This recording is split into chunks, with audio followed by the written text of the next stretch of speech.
There are 4 key questions that drive the learning process. The first question is why. Why is this important to me, to my work, to others? Why should I pay attention to this? Why is it of value to me? Why will I need to address this in my work?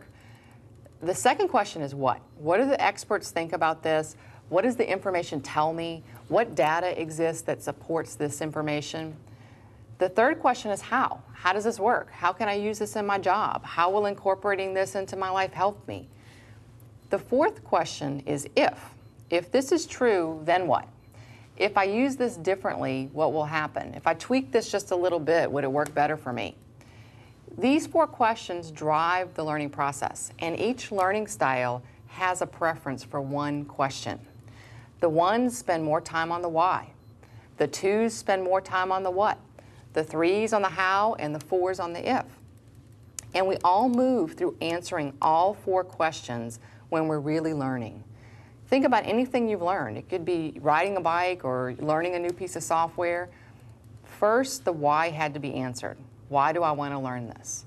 Maybe you wanted to ride the bike because your brother rides his bike to the snowball stand. Once you answered why, then the what. What can I find out about this?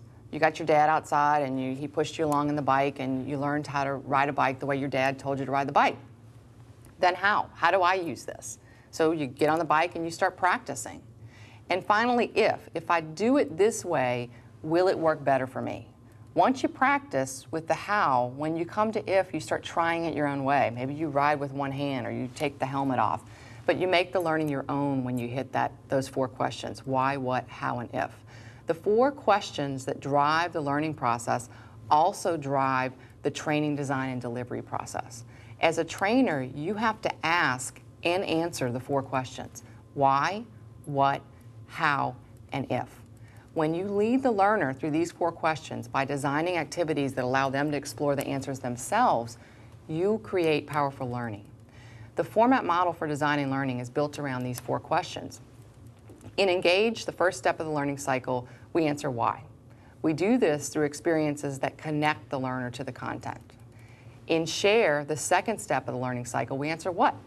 We do this by sharing the content, the real meat of the training, the stuff that you need to share with the learner.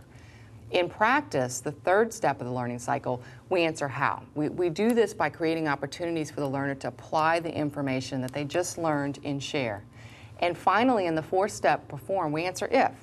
We do this by creating opportunities for the learner to take ownership of the information, by refining it and adapting it and making it their own.